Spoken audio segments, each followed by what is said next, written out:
Hello everyone, Darian here. This is a Abloy padlock by Wattski. Pretty cool company. Sell these pretty cheap. This lock features a protec2 locking cylinder, which is known as being unpickable. Lock works very nicely.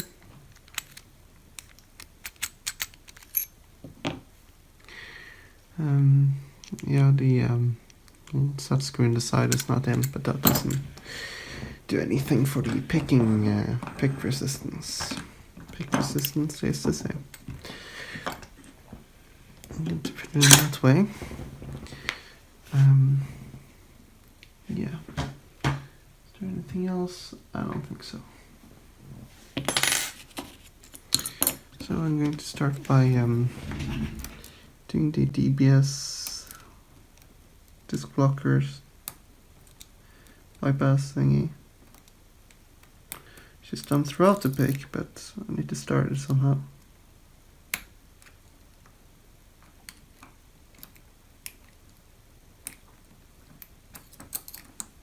Okay.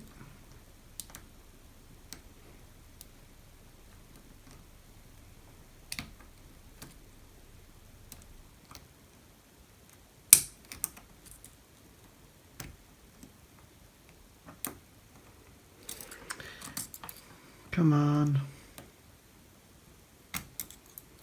Do it. Excuse that, I just need to look inside.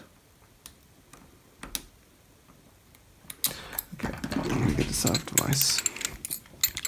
Proving to be a little bit difficult, but I've done it many times. There we go.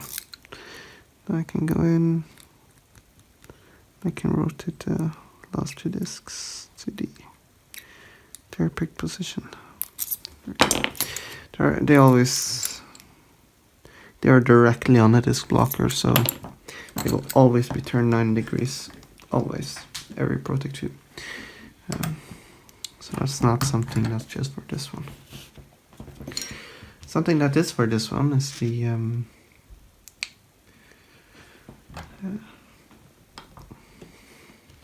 I don't know if I should even be talking about it. Anyways, DBS is now done and started. The next thing, here's the tool. You will not get to see the tip, but you can get to see this thing here. What this does is that there's a ball bearing inside of here. I shove this pretty tight in. That locks the ball bearing and allows me to tension the shell. This is one of the ways that you can get through the disc blocking system.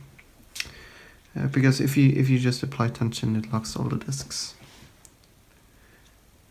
Yeah, let's start this now. Again, we'll not get to see the tip. That's a secret. All right.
There we go.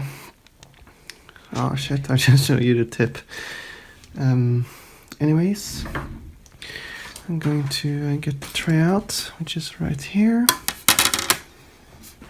And then I'm going to keep the lock in frame as I'm getting this. As you can see, it is open.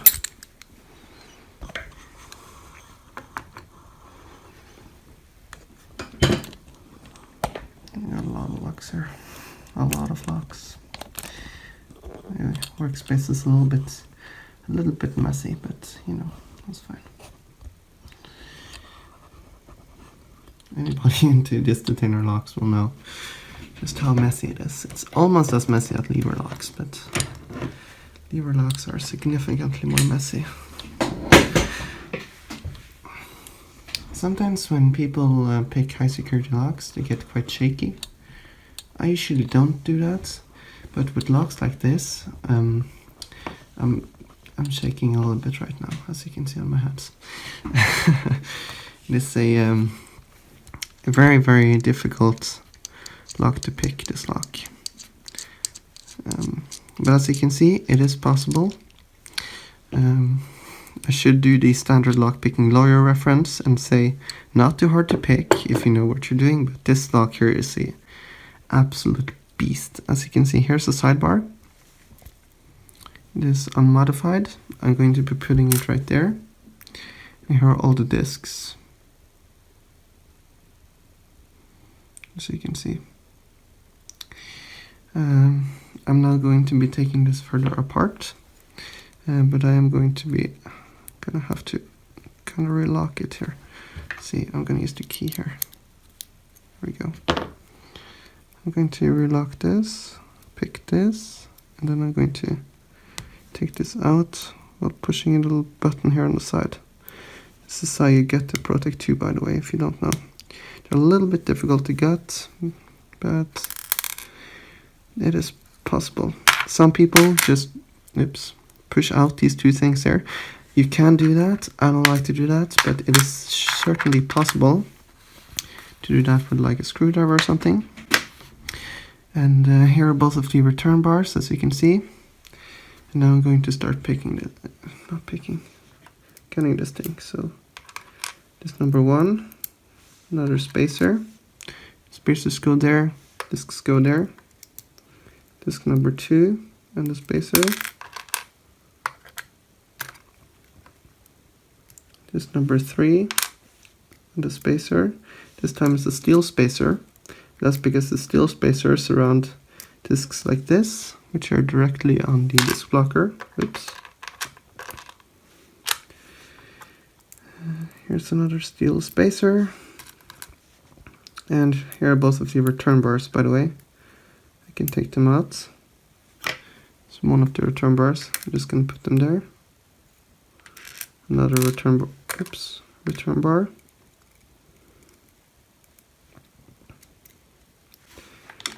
This number 3, another spacer. By the way, the tool that I'm using for this video is a tool that I made myself. But I did have the luxury of putting it into a silver bullet lock body. The spring just fell out of the bottom here. That's just a spring. Yeah, I did have the luxury of using a silver bullet. The silver bullet is very ergonomic, in my opinion. It's a very smooth lock.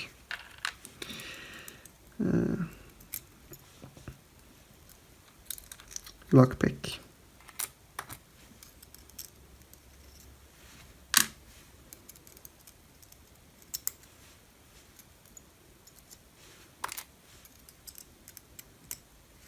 And here's the last 2 discs. They look like that. Sorry. And here's the last disc. Looks like this. And in all the way down here is this little thing, which I'm not going to take out right now. It doesn't really do anything other than to just keep the disc blocker in place. Here's the thing right here. As you can see, both of the return bar groups are here. I'm going to be put that there. Here's the disc blocker. As you can see, here's this thing here. Need to take that out. And inside of here are a spring and a ball bearing.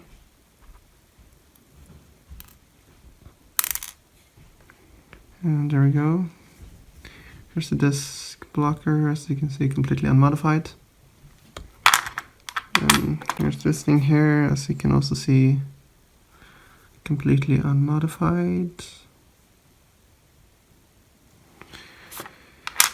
And let's give you a quick overview of the lock.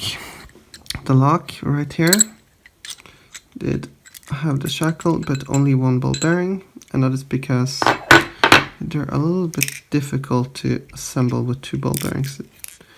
And since I've been taking this back and forth apart to make the tool that I used to pick this, I just had one ball bearing in.